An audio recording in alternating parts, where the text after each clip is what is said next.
Hey, what's going on? Peace, how All you right, doing? doing good, doing good. I'm glad somebody's finally got some good Wi-Fi. Hey, well, we in the entertainment business, man. So, we got to make sure the backdrop look good, the lighting look good. We in production. So, yeah, man. Absolutely. How you doing? Yeah, sounds. I'm blessed, man. I'm blessed. Thank you so much for joining me this evening. This is Yes, sir. History Lessons from as Cooking Sessions, episode 57. I'm with my special guest, co-founder of the Lyricist Lounge, Aunt Sweet. Marshall. What up? Appreciate you for joining me this evening. I'm gonna act like we have a crowd right now with us. Yeah, man. I'm looking forward to this. Thank you for having me, brother. So, how many of these have you done, and who else have you already interviewed? That's a great question. This is number 57. We've had Dante Ross on, Ed O.G., Busy B, Drez, Chi Ali, um, UMCs, Cellar Dwellers. Okay, Um, family. the list goes. Yeah, absolutely. Nice. So, where should we Pete start? Knight. Let's go back in history and then we'll work our way up to what you have going on now. If you can tell the viewers where you were born and raised at. Oh, Brooklyn, New York, all day, 1973. So, back when hip hop was probably, really being formed, I was born in that time period. So, yes, sir. What was a day in the life of Aunt Marshall growing up, maybe his teenage years? What was life like for you growing up in Brooklyn? Man, it was, it depended on the time period, like let's say around. So my story, especially when it comes to like really getting out there, I was about 14 years old. You know what I'm saying? I started going out to nightclubs at 14, and this was a different time back in, 1990, 89, 90. When you could get fake ID on 42nd Street and just roll up to the club, which I don't understand because if I saw a 14-year-old now coming in, I don't care what fake ID they have, like, bro, you're still 14, right? But back then, it was 18-year-olds, 18 to party, 21 to drink, and they just let us rock, man. So for me, my time was more about going to the city a lot. You know what I'm saying? Like I was one of those Brooklyn kids that didn't really hang out around the way. Like everybody always saw me on the way to the train and on the way to the city, to kind of get involved in all these different scenes that I was in. But the nightlife is really where I started my career. You know what I'm saying, as a dancer, really jumping into all of the different circles. I was down with a crew called Jiggy, which was a dance group back then. So there were all these little dance crews, and this is not break dancing, y'all. This is really, and shout out to everybody that's joining now. Shout out to all the people that's joining. But back then, this was kind of freestyling, you know what I mean? Whatever different dances we made up, we kind of brought that energy. We were the entertainment of the nightclubs. You know what I'm saying? Like before it was a bunch of performers kind of coming in at, like we were the ones that people came to see, like all of those circles that would pop open. So it was a good time. Did you attend college at any point? No, sir. No, sir. Okay. When I started Lyricist Lounge with my partner, shout out to Danny Castro. I was about 16, 17. And so fresh out of high school, into a career, quite honestly, like we made a decision very early on that this is what we wanted to do. We got arrested a couple times and, for stealing clothes and, what I'm saying, just being, out there down with the lowlifes at the time and running around. And it was kind of, we had a mentor that pulled us to the side and was just like, look, I got this space, I got this space downtown. It was on Orchard Street, right in the Lower East Side.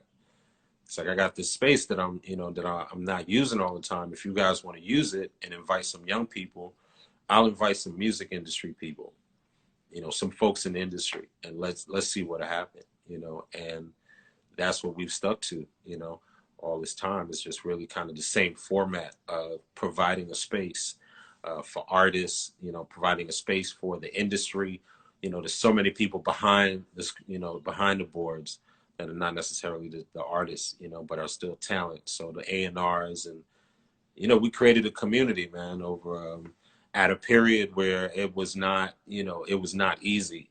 You know, like imagine renting a club when you're not old enough to get in the club. You know what I'm saying? Like being 17 and rolling up on a nightclub, like it was different. We were different. You know what I'm saying? We were real bold, bro. Like, yeah. Can you take us back to that first space that you guys got? What was the early idea, early concept, and what was you seeing happening to let you know you were on the right path? That early space, which was on 45 Orchard Street, it was the start of it all. It started with, just to put the period in perspective, you had a lot of kids hanging out in West Fourth Park, right? So that's where we all kind of came together. Really, a lot of people were coming to buy weed. You know, you have a lot of different reasons going on. You had the kids that were going to NYU, but you had a lot of the club kids going there as almost like that was our Facebook. You know what I'm saying? Like you would go there and fuck, you know, we're all past Facebook now, but I guess that was our Instagram, right? But it was our place to like see what's going on and to kind of check in with people.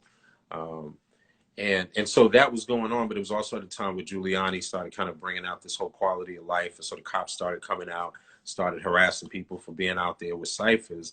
And just around that time, we had the space, so we had the you know an alternate space to go practice. You know, just to go. I mean, put yourself in a 17-year-old's place. Like you're not allowed to kind of go anywhere. You know what I'm saying? It's a weird age between, I always talk about this, like between high school graduation and like being 21, let's say. It's a weird space of not really having anywhere to go. You know what I'm saying? And so it leaves young people out there to just like flex and do stupid shit. But lucky we had this opportunity and had this space, and it was a, you know, not a, you know, like it's on our Instagram. Everybody follow Lyricist Lounge. Like we got clips on there, but it was just a rehearsal space, you know, nothing much, like a drum set with no sticks, you know. Like we had a tape deck where like it kind of worked, you know. Then we finally got a DJ. Then, you know, we were begging people to come, you know what I'm saying? Like, yo, come on, you know, imagine these two kids, like we have a space, you know, and it's like you can freestyle if you want, you know. We can't smoke weed there though, you know, but we can, you know. It was a trip. We were a trip. You know, I don't know. We were on some shit, but yeah, it was a special time. It was a special space, and then we quickly kind of morphed out of that. To your question around when did we know that we had something? It wasn't so much that period. I mean, some people did come. Educated rapper, rest in peace to him. My boy Kirk Burrows, who ended up being president of Bad Boy. He came through. Dougie Fresh came through. So we had like some folks come through where we're like, okay, you know what I'm saying? Like we got a little something. But it wasn't until we went to the Village Gate and we did the Bad Boy release party, hosted by Puff with Big, and that shit was phenomenal. Like that was completely packed, people outside, you know, artists outside. People are like, yo, Rakim couldn't get in. I'm like, what?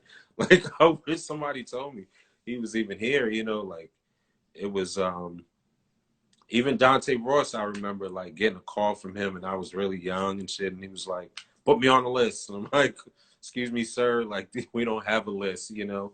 It's like, you know, they try to get on me and shit. I'm like, bro, you know, you're Dante Ross, you can afford this, you know. It's just $10 at the door. You know, we were never really a part of the industry, you know what I'm saying? Like we were always outside of it. We were really always with the artists. We were always with the talent. And you know, it was a special time, bro. 90s was a fucking special time through New York. You know, it'll never be the same. You know, the closest we could do is recreate that shit somewhere in Africa. But like 90s in New York, nah. Like that shit was you just had to be there, man. You know?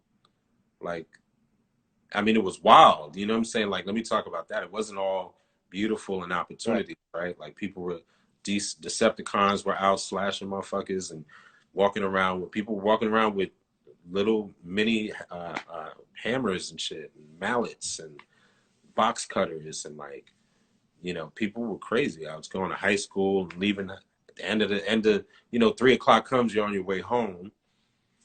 I went to this school called Graphic Communications, which were down the block from this school called Martin, you know, King High School, Martin Luther King High School.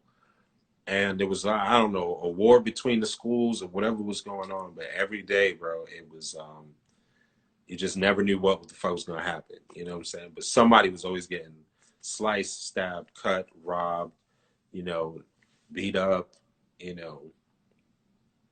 So the hip hop I know about, the culture that I know about, like that shit was built on a lot of risk, like a lot of risk. Just going out, like you could die coming back home, you know what I'm saying, or on the way out. So it was a lot of risk in what we were doing culture wise. But we were fearless. So it was like hella risk, but like hella fearless and hella determined.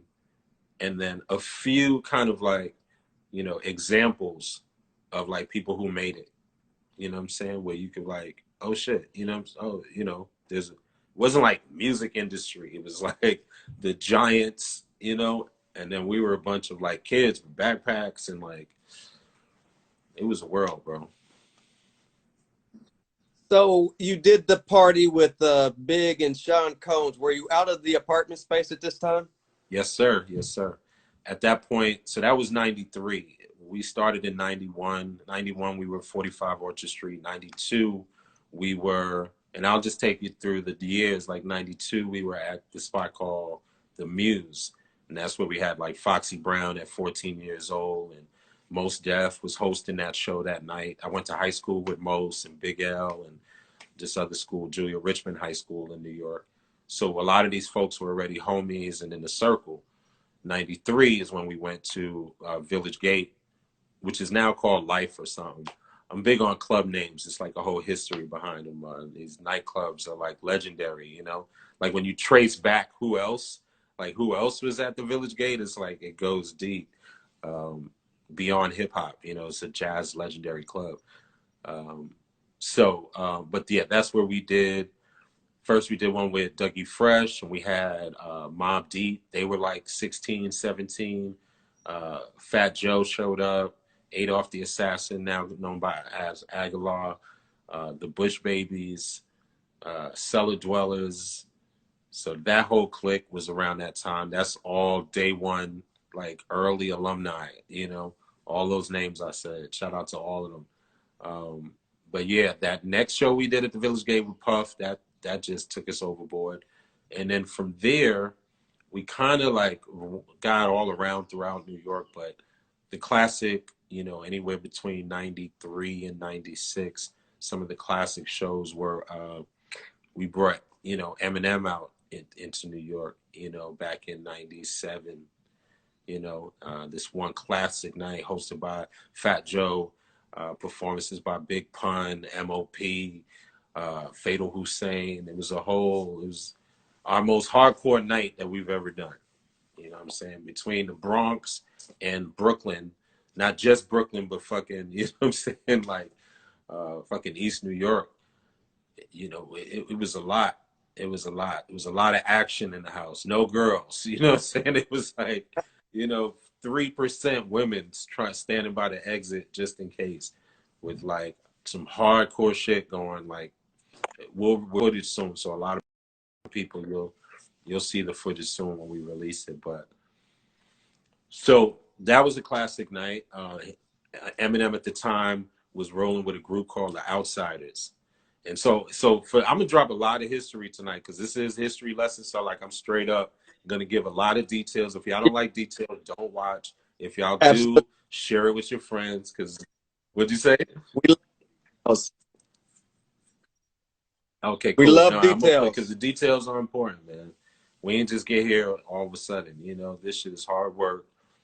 And you know, all of these years, to put it in context, there was no internet. I mean, not that there was no internet. We did start getting like a computer around 97, you know, but before that, from 91 to 96, you're talking like not a lot of access, going to Kinko's to use the computer.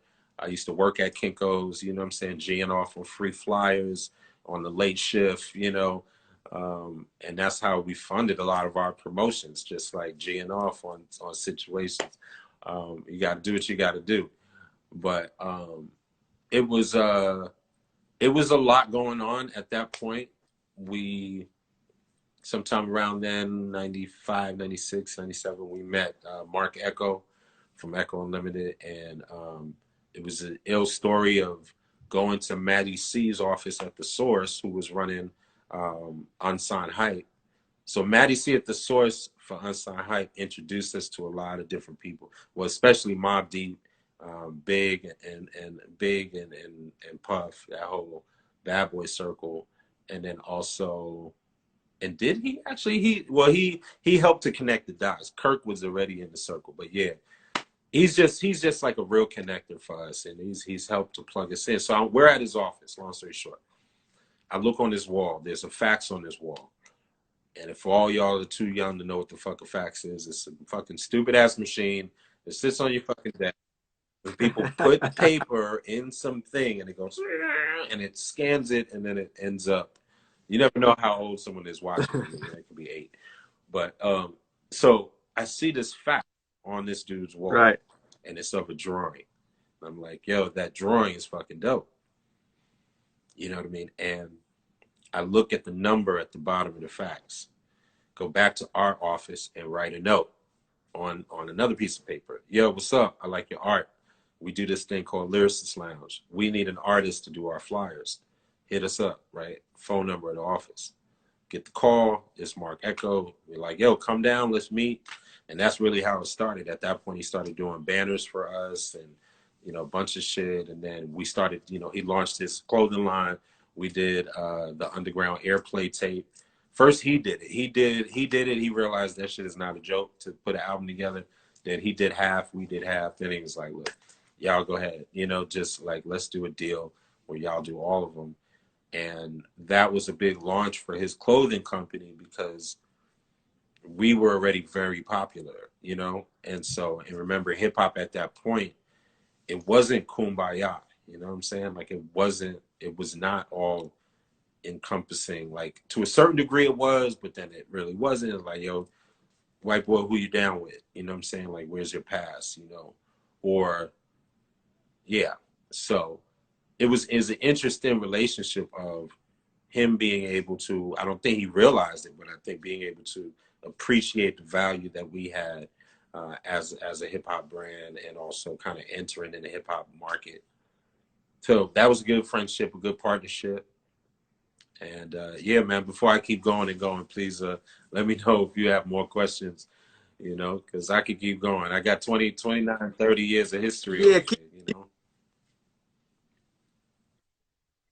yeah, just keep going. I'm interested in hearing all that. I'll throw in a few questions here and cool. there, but Okay. you can keep going. Shout out to Jamil. What's up, Jamil? Yeah, man, Jamil was there. Shit. That Bad Boy era was amazing. I remember doing the flyer for that party in Bad Boy's office with like Jessica Rosenblum. Shout out to her. She is a killer promoter that did all the fucking concert, parties at the Tunnel with Flex and all. And I'm like a kid, working in the office, trying to, put this flyer together, spelling congratulations wrong, like all kind of like, we were kids, man. I can't stress it enough. Like, we did not know what the fuck we were doing. We were lucky. We were extremely lucky because, like, this wasn't just about dealing with artists. This was about dealing with people who just came home from 10 years. This is about real niggas who was really in there trying to get their like life on with this music. And for me to be like, nah, bro, you can't perform, was like, there was a lot. Like how I said that was like very much about skill. How we explained what we yo, bro, what you thought about my music? Nigga, that question That was like a setup every time. Every time. Yo, so what you thought? You know, I gave it to your man. You got my shit? Okay, cool. You got it. Did you listen to it? Okay, cool. You listened to it. So what you thought? You know what I'm saying? Like, you know, and you had to be straight up. You know, you Right. just had to be straight up because, you know, again, you're dealing with the hood in a lot of cases. Some of the best folks were like from the element, you know, and so how we dealt with that, you know, whether people respected us or not, and it didn't always go down too well, you know what I'm saying? But we kept it 100 with everybody, and I think ultimately those who didn't get chosen when they did come that night, if they came, they saw that we still made great decisions on who were performing, you know, and I think that's why, you know, things kind of worked out. But those early years of Lyricist Lounge from 91 to 97 was all about us kind of like, you know, developing as a brand, developing as people, you know, going through real life shit, you know, in the background, um, figuring out this music business that was kind of, it was like, I don't know, it was like watch. I don't know. To see it all come. It was like watching TV. You know what I'm saying? Because it was like this story kind of that you were just involved in. Like when Biggie got killed, or when you know you just feel like you're a part. It wasn't that big. It wasn't exploded like SoundCloud, Spotify, a zillion artists. Everybody's an artist. It was like very kind of small, compact. The music industry in New York and LA, bubbling in Atlanta, the conferences, Jack the Rapper, you know, on the fashion side, all of the Magic shit. We went to Magic for 8 years, every year. Didn't have a clothing line at Magic every year. I don't know why. That's the question that stopped me from going. I was like, what the fuck? Like, why am I going to Magic every year? You know, it was fun. It was the most fun I've ever had. It was, you know, Right. 900 exclusive parties a night, you know, like it was the vibe. It was where we found more sponsorship. Like it was, we knew we had to be there. But, you know, when they brought the jails in the back of Magic the year Snoop Dogg launched his line, we were like, okay, this shit is like something's not right. They literally had a jail in the back, you know. They brought in the jail to the fucking Mm. urban streetwear, biggest urban streetwear. Like, where else do they do that? What other fucking conference has a jail just in Right. case? You know what I'm saying? So weird ass world we was living in, and you know, a lot of times we just accepted shit like that. Like, oh yeah, it's a jail. You know, it's a jail back there now. It's like, oh word, all right. Where you going tonight? You know, you got passes for the Nietzsche party, for the Mecca party. You know, shout outs to all the clothing lines too. By the way, an amazing run of urban streetwear lines through the 90s. Amazing. Like y'all, like the Right. type, I don't know, just man, that whole period from an entrepreneurial standpoint, that whole period was amazing. That whole, like, there was so many people coming up. And you know, it's amazing now in its own way. At least I think that's a whole nother conversation that we can get into about the music business and industry right now. But I think just back then it was an amazing look to see all of these incredible, diverse mixture of people of color and others doing business. You know what I'm saying? Everybody taking the car home, you know, after the clubs. You know, shout out to Jamil. I know Jamil know about, you know, all of this like car service. That was a big deal in New York, you know, a very big deal in New York to have like car service. You know, not a cab, but like legit like suburban waiting for you outside when you come out with your name, Mr. Marshall. Like that type of shit, that era that folks were on, like folks really. And look, I taught a class at San Francisco State University, and I called it the art and business of hip hop. And the first kind of the first part of the semester is all about the art form, and I explain the art form like a body. You know what I mean? Like, you know, like first there was, you know, and I talk about graffiti being about the hands and breakdancing being the legs and the voice being about the rap. the body itself being about the clothing and the fashion, um, and then how like the years that it took to kind of build that body, and then that body maturing, and then having a child, right? And so what we're doing is hip hop as a culture is we're having generations of hip hop that look different, and because of human nature, kind of sometimes oppose each other and look down on each other, or say, "Hey, I'm disconnecting from what you were on. This is my hip hop."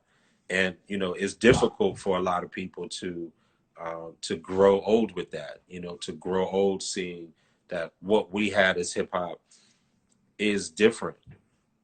You know what I'm saying? And so even when, and I'm a detour a bit from my story, but even when like people talk about mumble rap, I always correct people because yeah, okay, bet there are some people in the music now where they mumble like they literally really slur over their shit as a style though, right? Like on purpose. I'm saying, right? Like, there's words in there. Like, when you go to fucking Genius, right? There are words there, but like the style that they're choosing this, their swerve on it is a bit different.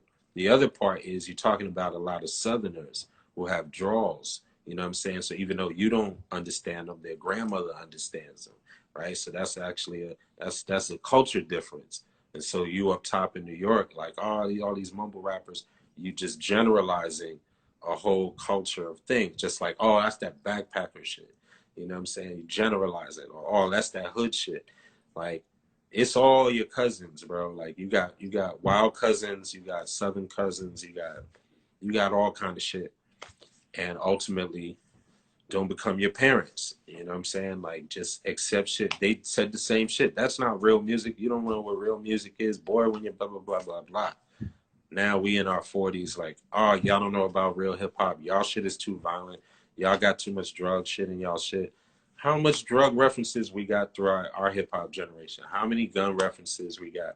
How many, I stab your brain with your with your nose bone. I stab your brain with your nose bone, right? Like, and I've had these convos, and my boys Right. are like, yeah, but that's more lyrical though. That's more lyrical. Like, yeah, but but the visual, bro, is still like, I stabbed his brain with his nose bone. Like, and so, it's a trip.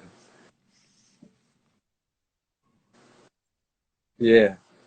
What were some of the biggest obstacles you had to come across getting the Lyricist Lounge to where you wanted it to be? The biggest obstacle was to getting the lounge where we wanted it to be. Well, it's still not where I want it to be. Never has, which I think is a good thing, keeps me going.